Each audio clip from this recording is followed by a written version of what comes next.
na hii inaitwa bunge la wananchi. Bunge la wananchi ni mahali ambapo kila mwana Kibra ako na fursa ya kutoa maoni yake, mapendekezo yake, si kupinga tu.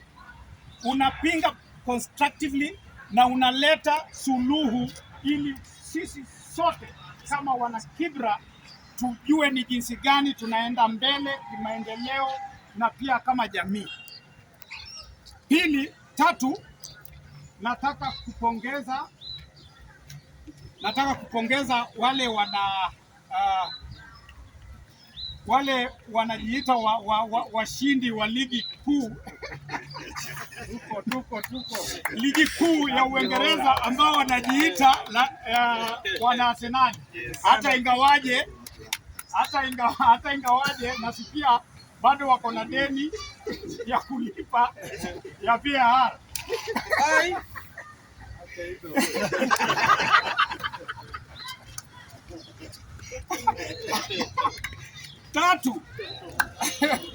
Tatu, nataka kusema asante sana kwa wale ambao wamekusimama na bunge hili.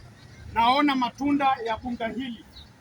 Kuna watu ambao wafadhili ambao wamejitokeza kadamnasi na wanakisupport bunge hili, na kama tunavyoona kwa sasa, at least tumeanza kuona benches imeanza kuja kidogo kidogo. Tunatarajia wafadhili ambao watakuja kujitokeza baadaye watuletee public address system, watuletee hata na tent, maana tunakuwa kwa nini? Kwa jua, na pia tunataka kuavoid kitu ambayo inaitwa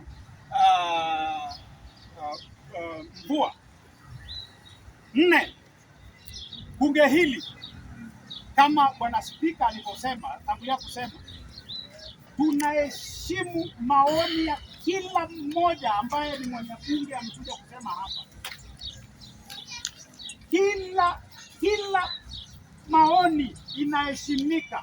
Wewe ukiwa ni mtu wa one term ni sawa, kuja useme kwa nini uko one term. Ukiwa mtu wa 2 term ni sawa, kuja useme kwa nini uko 2 term. Kuza mtu wako. Kuna wagombezi hapa, wengine walikuwa kama, wengine bado wanataka. Njooni nyote muongee, muuze watu wenu. Hili ni bunge ambalo linakaribisha maoni yote, kuanzia Sarang'ombe, Woodley, Makina, Lindi, Line 7, sote kama jamii ya Kibra. Bwana Spika, nafikiri kwa sasa nimekubali